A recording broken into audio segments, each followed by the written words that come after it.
From MetLife Stadium in East Rutherford, New Jersey, the Buffalo Bills are 2-0.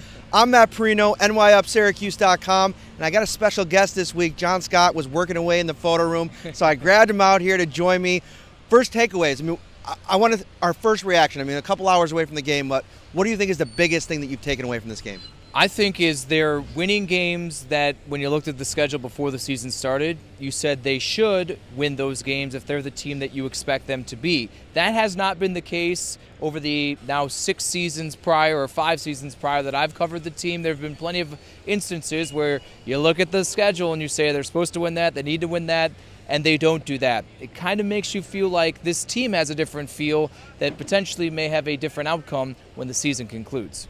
My biggest takeaway is that all of a sudden this defense can count on this offense. And, you know, you go in on the road 2 weeks in a row. You have a tough environment to play in. Obviously, the Giants aren't nearly as good as a lot of the teams that they'll play this year. But you go on the road, Saquon Barkley is a stud. He comes out and punches you in the mouth right away. The defense kind of looks over at the other side, of the bench and says, okay, offense, carry us a little bit. We made all these additions in the offseason. What does Josh Allen and this offense do? They go out there, they orchestrate 3 touchdown drives. And when your offense is scoring points and that pressure is taken off in a game where even though the only thing they can do is run, they're still going to do it because Saquon is that good. I think that's one of the biggest things that I've noticed right off the bat that's different about this year's team. Before the season, I was pleading. The one thing I really wanted this team to do was act like an offense in the 2019 era of the National Football League. And that is you throw the ball more times than you run it. And that has not been the case until now. On the 3 touchdown drives that they had, which were all over 70 yards, they threw the ball. They did 20 passing plays compared to just 9 runs. You saw the 18 straight pass plays called just a week ago against the Jets. And while turnovers stalled those drives, they were moving the football. It looks like they added a lot of weapons, and they're utilizing those weapons with Cole Beasley and John Brown being the primary targets as they continue to just rip off 10, 12-yard chunks through the air and relying more as the running game as a complement.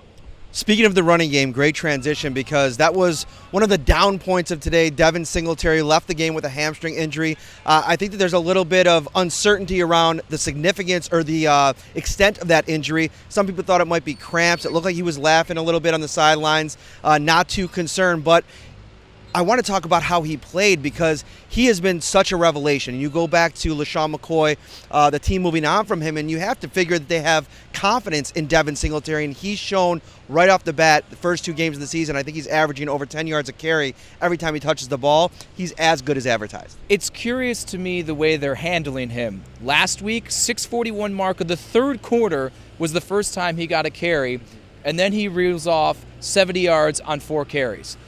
Today, the first time he got a carry and touched the ball in this game, the very last play of the first quarter. Frank Gore more than doubled the amount of carries that he had. But through 2 games, as you said, 10 total carries for 127 yards. That's almost 13 yards a tote.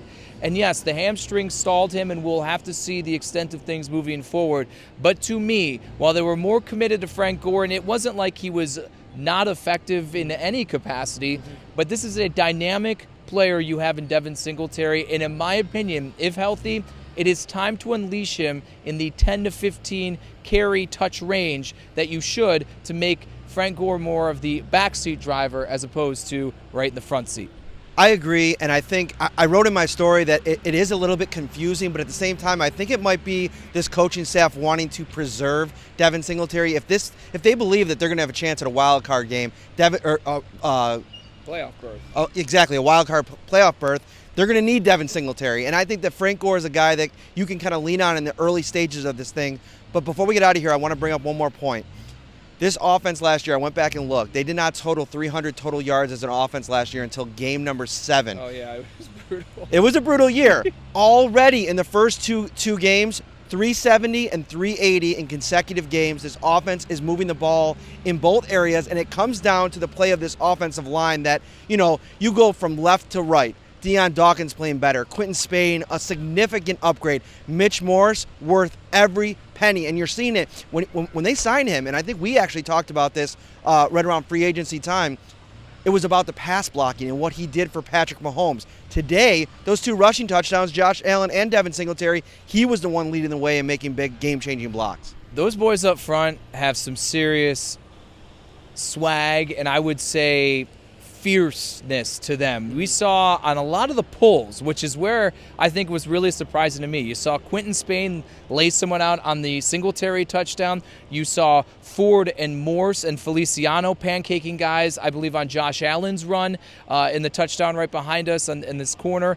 You're starting to see those guys really start to maul. Then you see even that little ruckus you saw with Feliciano and Ford getting in the mix. The one thing I will say is Josh was still running around a lot in this game, and his athleticism really maybe masked some things, and even Mitch Morse, admitted that after the fact. And I also think it is time to make a decision at right tackle. Cody Ford, in my opinion, has not played as well as Ty Nsekhe, and it's an interesting dynamic when you draft a guy in the second round and trade up for him, and John Feliciano is definitely going to be your guard. Do you really want to sit a second-round pick who you traded up for? But if we're being honest with ourselves, and it's worked so far because they're winning games and being effective, but I do think it is time to get a decision made whether you're going to go with Ty Nsekhe, who's been more consistent, or deal with the growing pains that we've already seen out of Cody Ford. Yeah, and it's out of those 4 big draft picks, Cody Ford's kind of the only one that's lagging behind. I think even Dawson Knox, who missed significant time, has really asserted himself early on. I think there was a catch that he should have made today over the middle. Going to have to get used to catching those balls from Josh Allen. I appreciate that. But listen, John Scott, Spectrum News, follow him on Twitter at John Scott TV. Yep.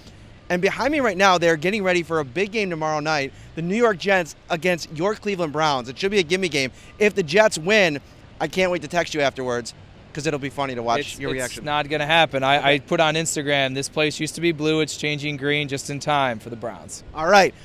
As always, guys, nyupsyracuse.com for all your Buffalo Bills content, and we'll have you covered all week leading up to next week's home opener. New Era Field is going to be rocking. We can't wait. Take care.